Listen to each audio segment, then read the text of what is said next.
So we had three breakout questions on the table. The first of which, what would you change to enhance your learning experience within the course? Two, what is not working for you within the course? And then three, what do you need more of within the course? Who would like to share what was discussed for question one? What would you change? Go ahead, Ulysses, excuse me. Um, like for personally, what I said was that probably do the work ahead of time a little bit so I don't not procrastinating throughout the week and then like just get it off my plate. But it was honestly I was gonna do for question two because I had a thought about question two. Is that cool? Yeah, that's fine. I was gonna say like maybe like post the reading or just post the assignment, like maybe a few days in advance or something, or like whatever, because just so we don't get confused, with like, oh, we were supposed to do this one instead of this one. Only because I got confused on one of them, so I'm just yeah, just for that. Okay. Um, so making like a statement, posting a statement as to what reading is due on a weekly basis is what I'm hearing. Okay. Um, Typically how we're working through the readings are just kind of going in order. Sometimes things come up where things will get moved around, or I believe what happened also is there was a day that we did not have course, so it kind of threw things off. And what happened is I make those announcements in the moment. But what I will try to make a better effort of doing is when things get adjusted, make an announcement and posting that as soon as that adjustment happens, so that way you have time to kind of recover and adjust for that adjustment. So definitely. Okay. Anyone else? We can speak to what would you change or what's not working for you.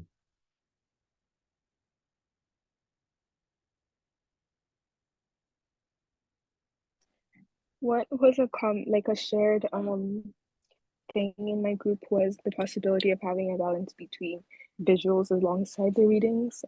Just because I really liked the Wall Street video, I felt like having that visual was really good. And just the same sentiment as well as I mentioned last class is the possibility of having like hybrid situations because I would love to interact with my classmates and just be in person as Okay. well. Um, so just so I'm making sure I'm clear on the first statement. So like video materials to complement the readings, or are you looking for video materials to supplement the reading? I would say both, just as long as like it's like readings, but also another week videos as well. If we could do both, that would be great. So as we get to start closing out the semester, there will be more videos that are available for the material juxtaposed to the readings. I do want to make you attentive to the fact that the readings are there for a reason in the sense that we as a society we just don't read, right? So I'm trying to encourage you all to sit down, pick up material, sit with that material and read it, right? Like, so part of that thrust is to get you into the practice of reading. Part of my reluctance to add like visual supplemental material is because what I found in the past that students would just watch the material and not read, right? And so what I found is if I give you the option, you're always going to resort to just watching and not reading. So I've kind of pulled back on the videos to start the quarter off or the semester off. And then as we get closer to ending it out, you'll start to see more video material. But as it pertains to offering both options, I just have found in the past that y'all are always going to take the option of not reading. And for me, part of this project is to get you to read. Does that make sense? And then far as the meeting in person thing, there's a couple like logistical issues that come up with that. One is securing a classroom, right? Like where would we physically meet at if we were to meet in person? And then two, for myself, right? Like I have this, you're the third class that I teach on Mondays and Wednesdays. So I have a class at 12, I have a class at 1:40, and then I have you all, right? I wouldn't even be able to physically get to campus in time to be able to give you in-person lecture just because I would still technically be closing out my previous lecture. So just from a very logistical standpoint, unless all of my classes decided to go online that particular day, then I could probably swing that. Sorry, go in person on that particular day. Then I may be able to swing that. But just logistically, I wouldn't be able to complete my previous class and then get to campus on time to give you all that in-person experience. And then two, we don't literally, you just don't have a room to even conduct that. So those are some of the logistical issues that kind of prevent us from engaging in the in-person lecture. Okay. Anyone else, far as what they would change or what is not working for them? And again, like, I'm sincere and I'm genuine about this. Like, if I can't fix what you don't let me know is a problem. So, like, this is not the time to be shy and bashful. If there's a problem, like, speak on it, and then we can kind of get to finding a solution. Anyone else? All right, so to close out then, what do you need more of from the course? What did you all discuss as far as what you need more of?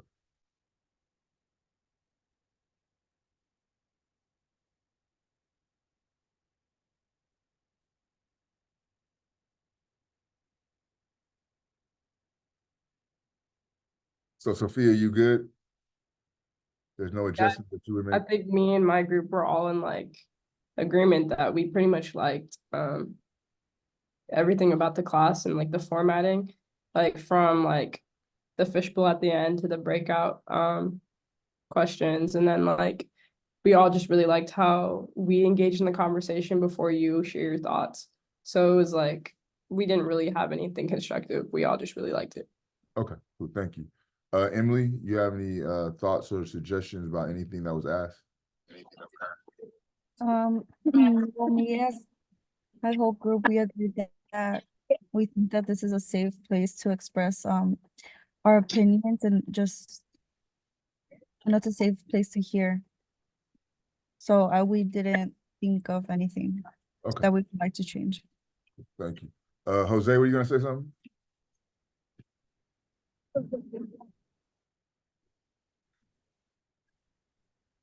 Um, what I said was that overall, I didn't really have like something negative about it. Oh, okay. I think you said overall I have nothing negative to say, I believe is what you said. Mashara, how about you? You have any input as it pertains to any of the questions? I feel like the only thing I could really say would be like at the beginning of the course when it was introduced, it seemed like a lot of people were intimidated like by the course, but I don't know if it was just me, but I feel like this is one of the best courses like I've taken so far. It's pretty light for at least for me, like the workload, and I like how you set it up. I'm actually learning, of course. All right. Anthony, you have any suggestions? Nah, I was part of Sophia's group too. I feel like the course has just like the right amount where it's not overwhelming, especially if you're taking other classes.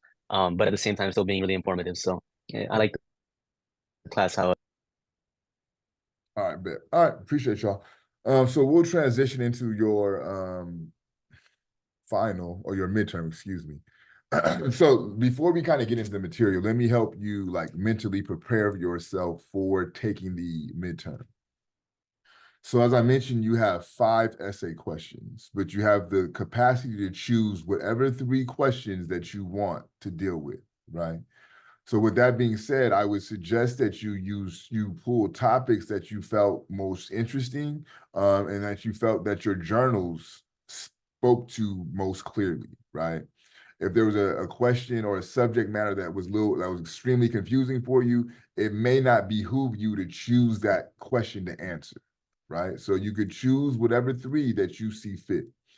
As I mentioned, the exam will be available to you on Thursday of this week. You would have to submit the exam back to me by Monday of next week, a week from today.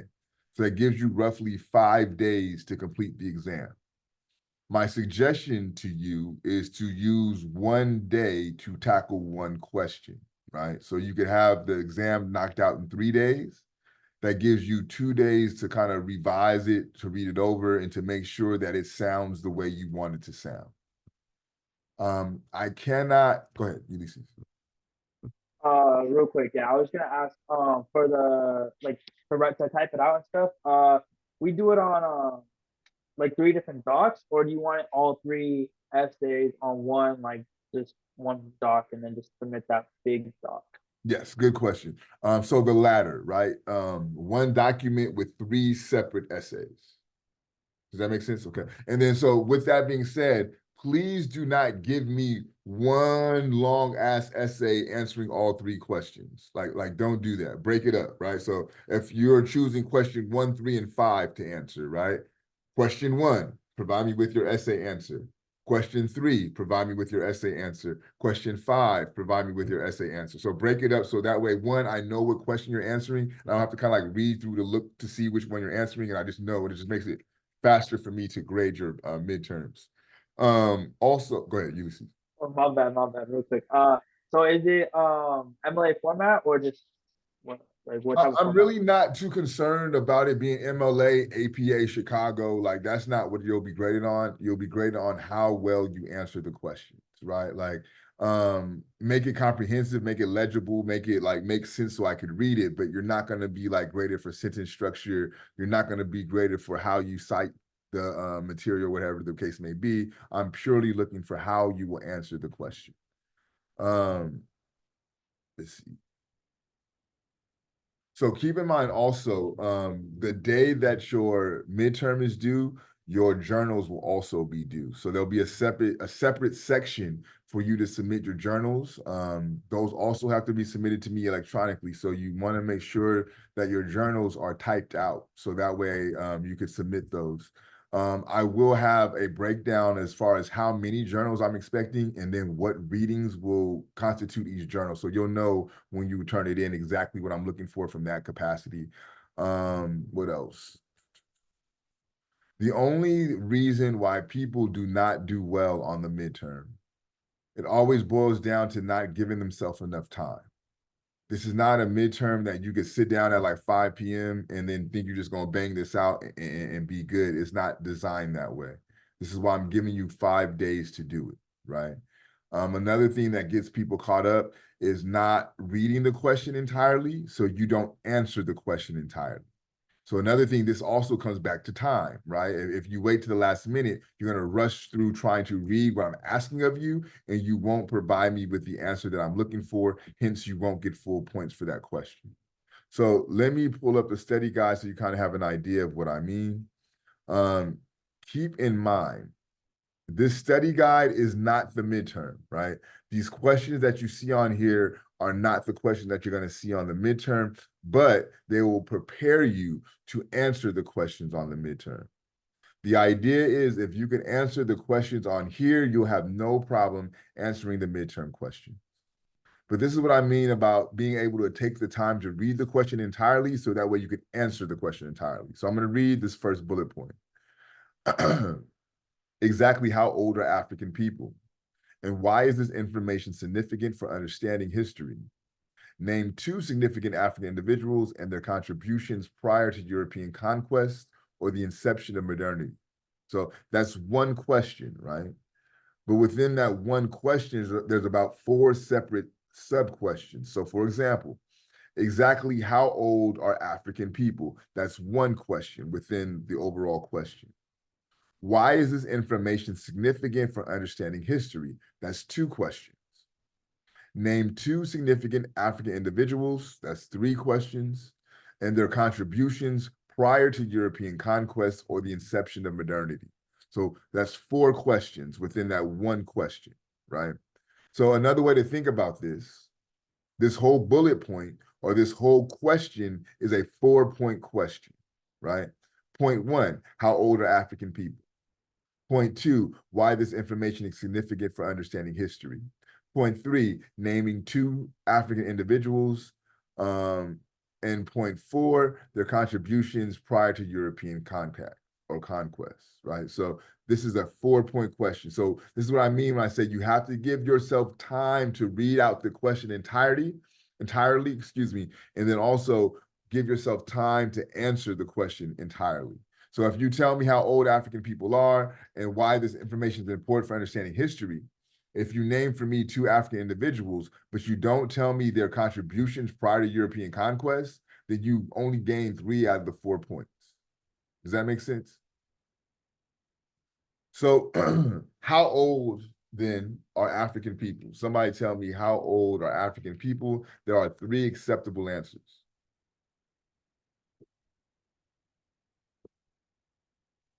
And this will stem from week 1, the lecture that I gave and the slideshow presentation that I gave on African people.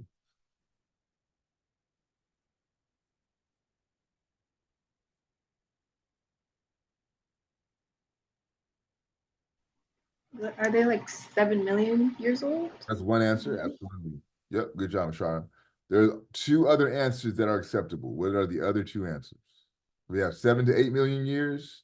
There's 2 other answers.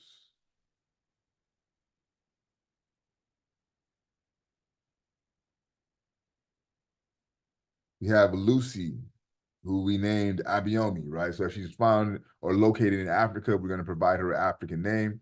So we named her Abiomi. She could be traced back 3.2 million years old. And the final acceptable answer, which is the more accurate answer, is unknown. If you're going to use the answer unknown, you must state why it's unknown. It is unknown because the more that they dig, the more research that is done, the older African people become. So if I were to ask you how old are African people, there's 3 acceptable answers: 3.2 million years, 7 to 8 million years, or unknown, due to the fact the more that they research, the more that they dig, the older African people become. Someone named for me an African individual and their contribution prior to European contact or European conquest. Name for me a significant African individual prior to European contact or conquest, and why they're significant. Again, thinking back to week 1, the lecture that was given on African people and the slideshow that was presented. I don't know if I'm gonna pronounce his name right. Oh, Okay, whoever's going to speak. I heard someone say Narmer. Who was I was that? gonna say Imhotep. Perfect. So you're absolutely correct, Sophia. Why is Imhotep significant? He was the first architect, physician, and engineer, and he built the first pyramid. Perfect. Someone said Narmer. If you did say that, you are correct. I'm just looking for why Narmer is significant. If not, give me another African individual prior to European contact and their contribution.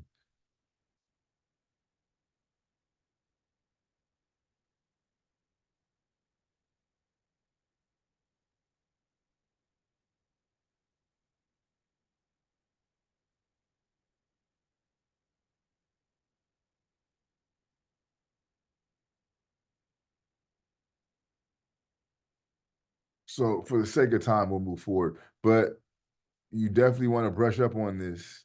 The lecture that was given that provides you with this information is under week 1, who are African people. That will provide you insight to be able to answer these questions.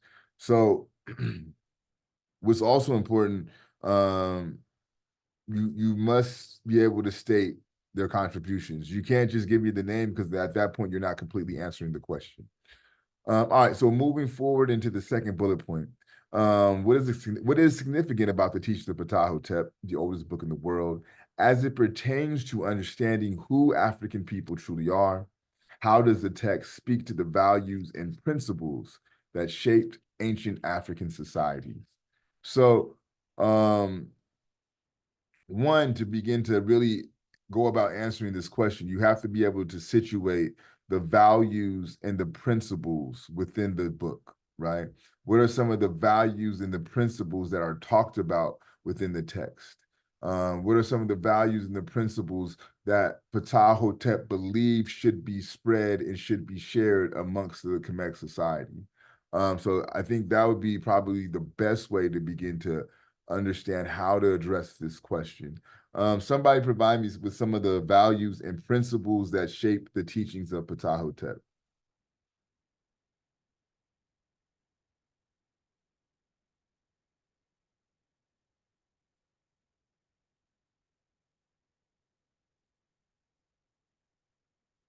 Go ahead, Anthony. I remember us talking about how the teachings kind of emphasize wisdom over things like money. Mhm. I think that was a big one. Yes, absolutely. So wisdom over material possessions, right? Absolutely. What else? What are some other values that were talked about or principles that were talked about within the text?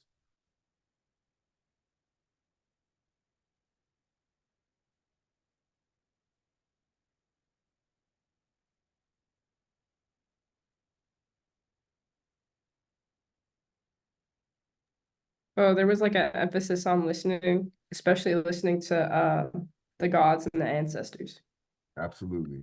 High, great emphasis placed on listening. Absolutely. What else?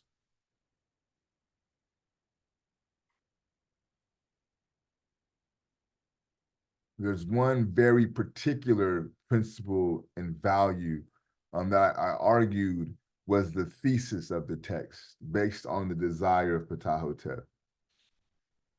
He wanted to eliminate something from the land, and there was one way that he sought to eliminate this particular thing from the land.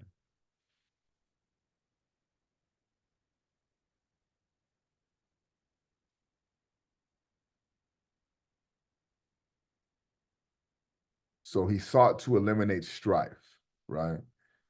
Let me do this so we could eliminate strife and so that the two shores may serve you. And his method of eliminating strife was the production of medu nefer, right? Good speech. So if I speak to you, if I engage you in conversation, I will do it in a way that's upful. I will do it in a way that's kind. I will do it in a way that mitigates harm, right? So his desire is to create a society that is peaceful. And he will create this society through the production and the cultivation of good speech. So if these are the principles and the values that are espoused within the text, wisdom over materialism, listening, a peaceful society, a society that speaks to each other well. What does that say about the values and the principles of that society?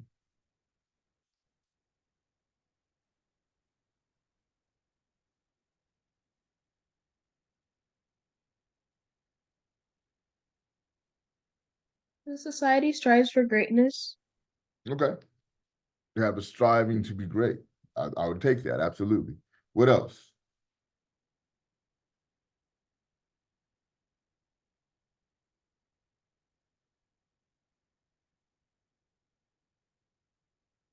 Let's not overcomplicate it, right? So if the society wants to be peaceful, if a society wants to be wise, if a society wants to listen, then one thing you could glean from the society that they place great emphasis on peace. It's a society that places great emphasis on wisdom. It's a society that places emphasis on the capacity to listen. It's a society that places emphasis on the ability to speak well to one another, right? Use the work that you've already done. If you are established and ironed out and laid out the principles and the values, reuse those same principles and values to answer the last part of the question. Looking at Harris's text, Africans in Their History, the chapter, A Tradition of Myths, and Stereotypes. So we're asking you to articulate what the thesis is of that particular chapter. We're asking you to be able to engage Harris's assertion of European expansion's greatest contribution to the New World. So Harris makes the claim that Europe's greatest contribution to the New World is X. Be able to talk about what X is and think through what X is. Think about the role of religion, Christianity in particular, has played in shaping the views and images of African people.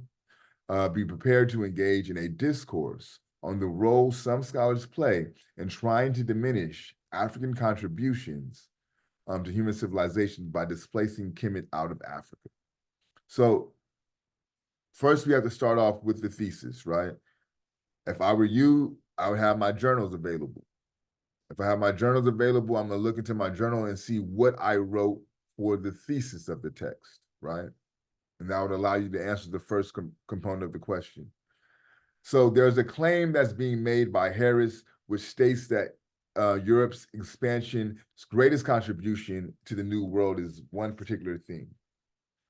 In the text at the bottom of page 10, going into page 11, Harris states, it must be emphasized, therefore, that one of the greatest contributions Europeans made to the New World was the expansion and entrenchment of the concept of Black inferiority. So the greatest contributions that European expansion made to the New World was expanding the idea and entrenching the idea or solidifying the idea or fortifying the idea that Blacks are inferior, right? So the claim that Harris makes is the greatest contribution of European expansion is this notion or this idea that Black people are inferior. So you need to be able to articulate that and then show me on paper how you're thinking about this idea, right?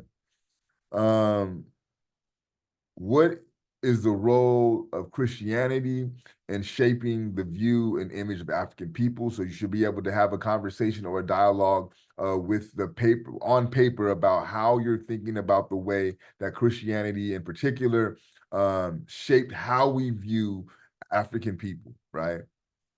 And then to close out the question, being prepared to engage in a discourse. So be ready to talk about how some scholars try to diminish the role of African contribution to human society by removing Kemet outside of Africa, right? So in other words, if we widely talk about Egypt or Kemet being the birthplace of human civilization, right? If we say that this is true, then it's a contradiction to say that African people never contributed to human civilization. You cannot say that African people never contributed to human civilization and at the same time say that the birthplace of human civilization comes out of Kemet.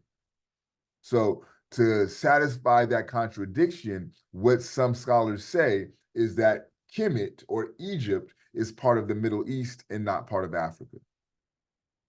That way they can continue to say that Kemet is the foundation of human civilization and also discredit the contributions that African people made to human civilization. Does that make sense to you? Do you understand the contradiction at play there? So what I'm asking of you is to be able to talk about that, be able to think through that on paper, right? So this is the framework that your midterm is going to work through. These are how the questions will sound and feel. Again, these are not the exact questions, but this gives you an idea of the questions.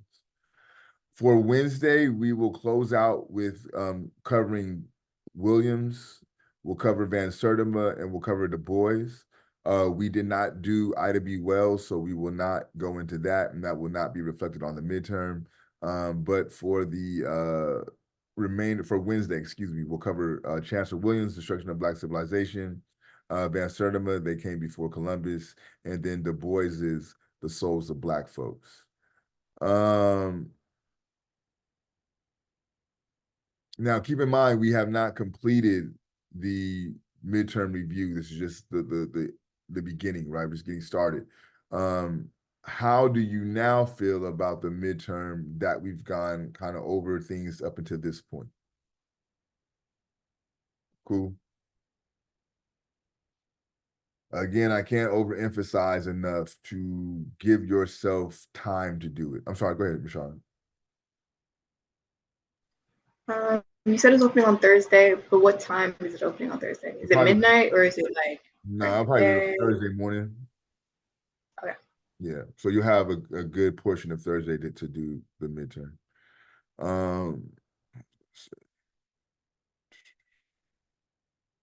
What I'll ask of you for Wednesday, the midterm study guide that is available to you, that's already made available. If you go on Canvas and you look under midterm and journal, you'll see the study guide here. What I'm asking of you all is to take some time either tonight or tomorrow, read through the remainder of the study guide, look at your journals and see if there's any holes or discrepancies from what I'm asking of you and what is of your what's in your journal. If there are, write that down. So that way when we come back to class on Wednesday, you have a very clear, concise plan of what you need me to go over to make sure that you're prepared for the midterm. So again, take some time either today or tomorrow, read through the rest of the study guide, look at your journal, see what you have and see what you don't have, and then come to class on Wednesday with questions about the holes that you have in your journal or about just some lack of understanding that you have about various aspects of the midterm. Are there any other last minute